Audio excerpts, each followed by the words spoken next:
And you knock on the deal, and he's like in his shorts. Like, what is it? Because he's sort of mad at you. That's the other thing we need to see. Yeah, I know he's mad at me, so I'm trying to convince him to try to be apologetic. Yeah, but I didn't feel your guilt at whatever you did to make him feel bad. Do you know what you did to make him feel bad?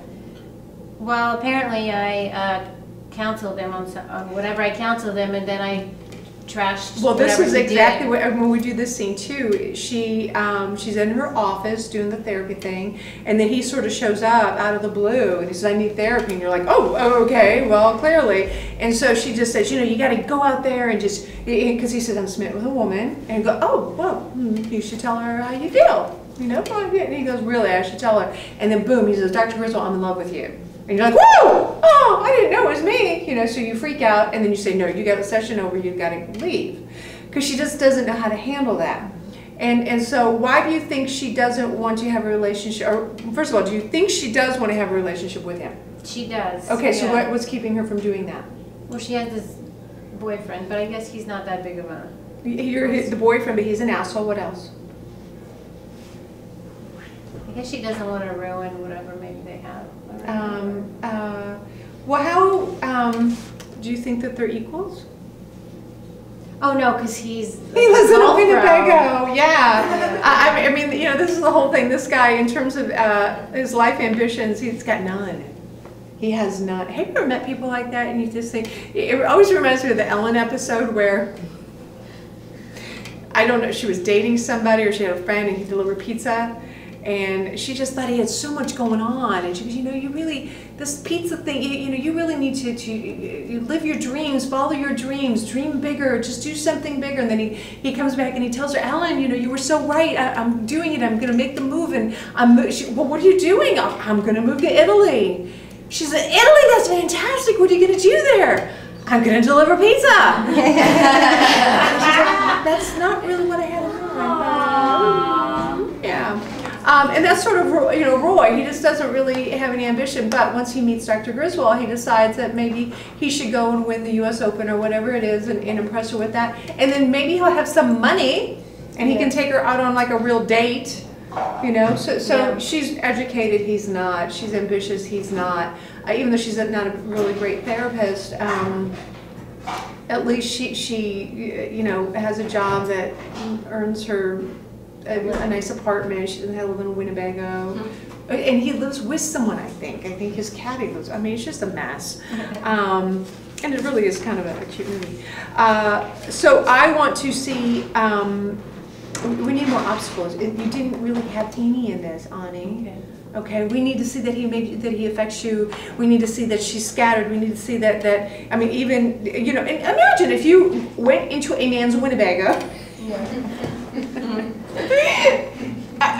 His bedroom, because essentially, he's like laying on the bed looking at you, and he's like looking really good. Yeah, Taylor, you know what I mean. And then you have to have this conversation with him. Okay, so she's much more frazzled. She's a mess. So and she's desperate, and the whole and even I think it's really important. There's certain monologues, it depends on the character, it depends on the situation, but there are certain monologues where the person should know everything that they're talking about perfectly. For example, Wall Street. When Gordon Gekko gets up in front of the shareholders, he needs to know his shit, because he's trying to convince them to, vote him in as or sell the company. But there are other character scenes where it doesn't serve you to really know what you're talking about. For example, if your character is scattered. And so even she probably drove over here, I need to apologize. But you didn't even think about anything other than sorry. Right. That's all you had planned was sorry.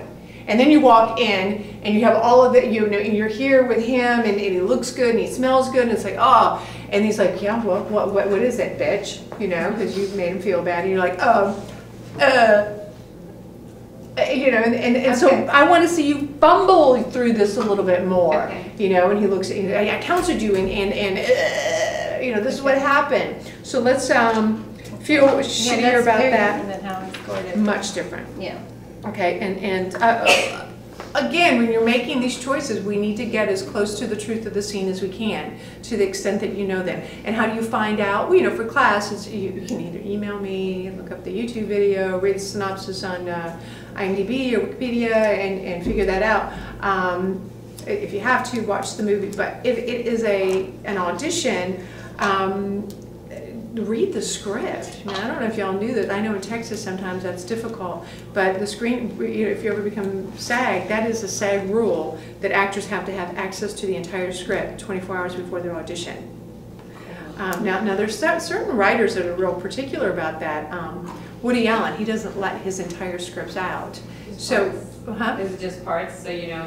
I don't know if he's got a deal with the Screen Actors deal that he can just do that, or I do know that every script that goes out is numbered.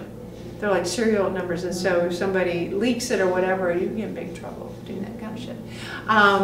And I've seen, you know, when Breaking Bad was still on, I coached a few actors for that. What they would do is they would send out these mock scripts or dummy scripts, and they just change the names, so you don't really, I could always sort of figure out who was who, but they'll change them, and so you won't know what's really going on.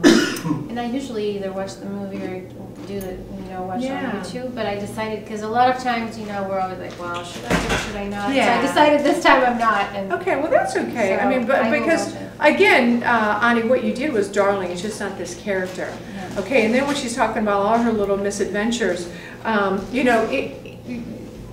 in the past, whenever I've coached this, can you put your phone away, please? Thank you.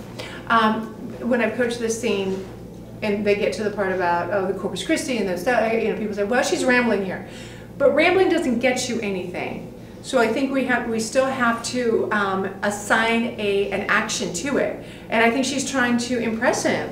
Well, I did that, and I wasn't very good at that. And then what I tried. Have you ever been to Amarillo? Really?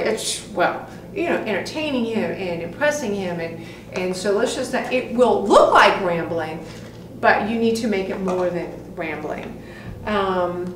The other thing I wanted to, the thing about the cigarette. Don't you say, do you mind if I smoke? Yeah. Okay, do you think she's really a smoker? I don't know. I thought She's she probably was. just a stress smoker. I've known friends like that who really didn't smoke except for when things got really, or when they were drinking. I'll check out the cigarette. It's like so cool. But we need to see that, and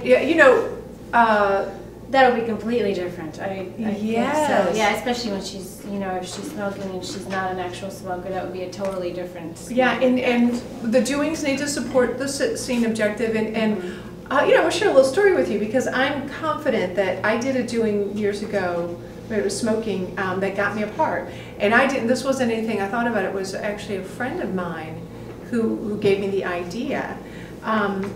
And he compared it to somebody else. He said, a lot of people when they smoke, they're just like, yeah, it was so cool when I was smoking, right? He said, but he said it was the idea of having the smoking actually doing something in the scene for you. And so, like for my character this time, I was smoking the cigarette as if it was going to save my life, which makes no sense at all, because it will kill you. But it's just like. In the more desperation. So even when she's smoking, saying, I got to feel better. It was her inhaler. Yeah. Almost. Exactly. So we need to see that. Okay. All right. I think that would be fun. And then and also do not sit down. I don't think she was sick because she's just too nervous. Okay.